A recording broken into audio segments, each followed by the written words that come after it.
Sell to your list differently. At this point, you have turned social media traffic into list members. Congratulate yourself. You've managed to do something the vast majority of social media marketers cannot do, or, worse yet, don't even think about doing. It's quite an accomplishment. Unfortunately, even at this point, it's still too easy to drop the ball.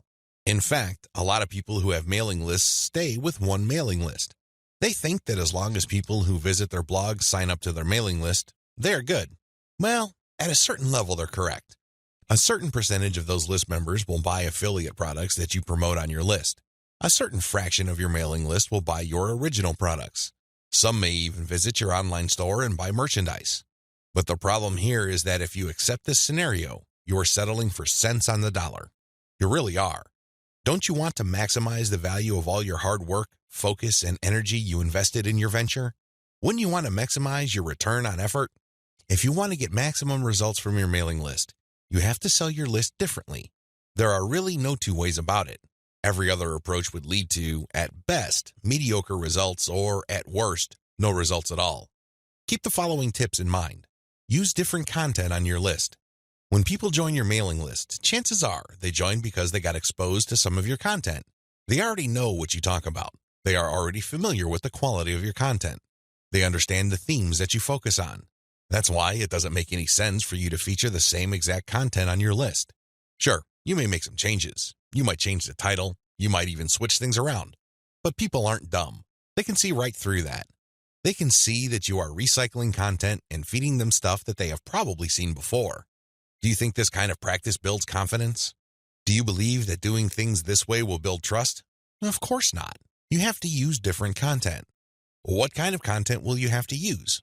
Well, first of all, you already know what your most popular pieces of content are. Start with these.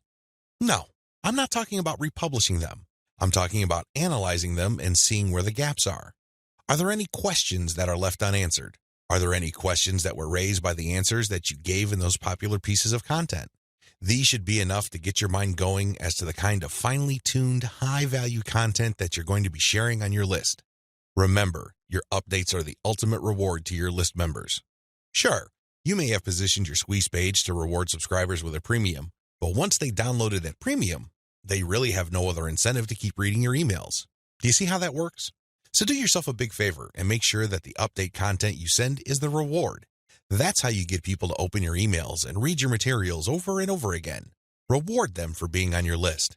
Don't drop your guard. Don't take it easy. Don't give in to laziness. This is your time to rise and shine. Everything else that happened before this was just a dress rehearsal. This is it. This is where the rubber meets the road, and you better perform. Use premium content. If you really want to hit the ball out of the park with your mailing list, send updates that really highlight how original the content is. Well, how do you do this? Use social proof for case studies.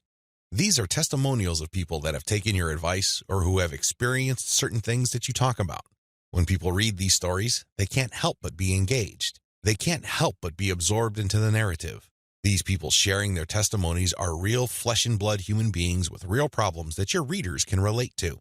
That's the kind of compelling content that will take your list to a whole other level. Why?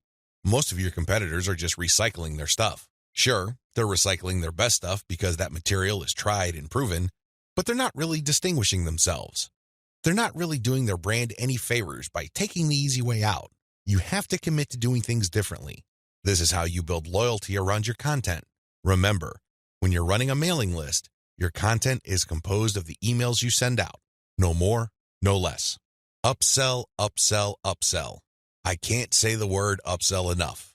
If you want your list to make money, you have to upsell. Now, you don't have to be a hero. You don't have to overdo this. You don't have to come off like some sort of super salesman. If you're like most people, you know how annoying, pushy salespeople are. You probably will push back. You will probably tune them out and unsubscribe. I can't say I blame you. That's how most normal people respond to pushy salespeople. By upsell, I am just telling you to send content that highlights a problem and a solution. That's all upselling is. You remind people of their range of problems, and you remind them of certain solutions to them. Now, of course, just like with most things in life, there are good solutions and even better ones. Your job is to send email updates that get people excited about finding a solution and laying out common solutions that are good, but are not the best. What you're doing here is you're drawing their attention to the very best solution to their problems. For example, if you run a social media marketing mailing list, you can tell people that creating picture quotes and videos from pictures is a great solution to their original content needs.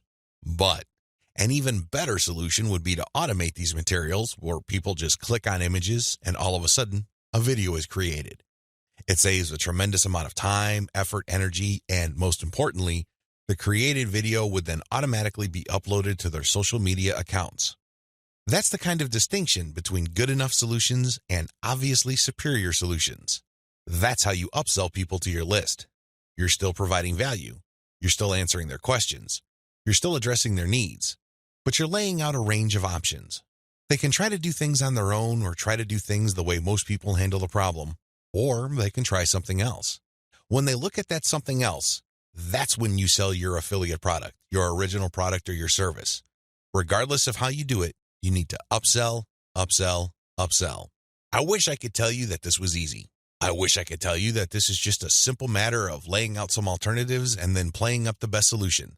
The best solution, of course, pays you a commission and you make money off each sale. Unfortunately, it's not that easy and it's not that simple. Here's the reason. When people join your mailing list, they actually have different motivations. Some people are there because they just want to get the freebie, but they're too lazy to unsubscribe. You cannot really get rid of these people. These people don't open your emails. They cannot be bothered with reading your emails. They really don't do you much good. In fact, they can harm you because if there's enough of these list squatters on your list, your mailing list provider will charge you more money at the end of every month. You have to actively filter out your list based on open rates so you can get rid of these individuals. Again, you cannot eliminate them entirely, but you can minimize their numbers. Other people are initially excited about your mailing list, but for some reason they stopped reading your emails. Even others constantly check your emails, and they really love what you have to share, but the problem is they feel that your premium offers are simply too expensive. Now let me clue you in on a secret. When somebody tells you that whatever you're offering is too expensive or too unaffordable, what they're really trying to say is that you haven't completely sold them on it yet. Alternatively, you haven't completely filtered them yet. Either they're not motivated enough or you did not give them enough reasons to be motivated. Regardless, they're still on the fence. You need to push them off the fence. Expert salespeople know this because in the big scheme of things, there's no such thing as unaffordable. If you talk to somebody and you convince that person that they absolutely need to buy your product, there's really no difference between a $10 product and a $1,000 product. They will get that product because you have elevated their perception of that product to the realm of need. People take care of their needs first. Their wants are often left at the back burner. I hope you understand this. I hope you get this. It's not because your affiliate product is too expensive in absolute terms. Instead, it's because you have failed to either qualify the prospect or make your case. And this is why simply upselling by itself is not going to work. You have to take the next step, which I'm going to describe below. Use the $1 list filtration method. You have to filter your list members into two groups, interested people and interested people who buy. These are two totally different groups of people. Now, please understand that just because people open your emails religiously, it doesn't necessarily mean that they would buy from you. Like I said above, maybe you did not present your case properly. Maybe you did not qualify them properly. This $1 list filtration technique that I'm going to teach you enables you to filter your list members properly. What you would do is, instead of trying to upsell people to $19.95, $34.95, or $349.50, or any other similarly priced products, everything that you're going to be selling on your general list will be priced $1. No more, no less.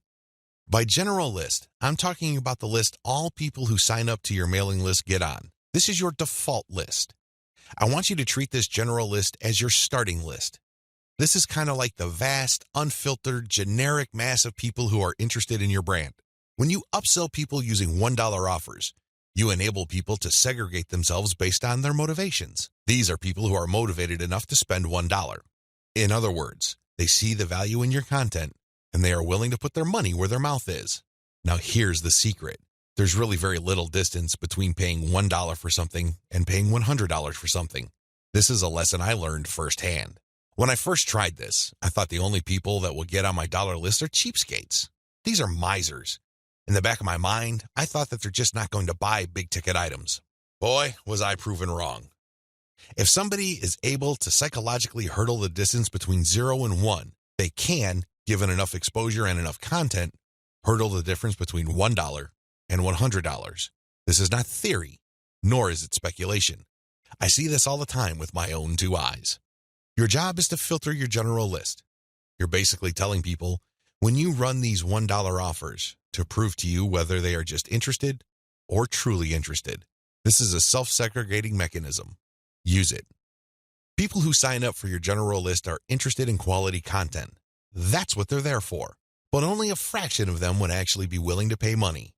You make your money off this golden fraction. You use your buyer's list to make real money. Again, you have to sell your list differently. This applies to your two types of mailing lists as well.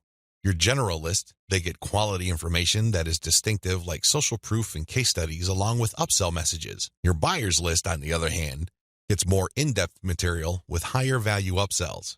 Again, if somebody's willing to go from 0 to $1, you have a tremendous opportunity to get that person to go from $1 to $100, $1,000, or whatever amount you want. Now, keep in mind that the higher the dollar value, the lower the conversion rate, but you get the point. You have to get people to segregate themselves based on their readiness, willingness, and eagerness to buy. And since $1 is essentially friction-free, this list filtration method works like a charm.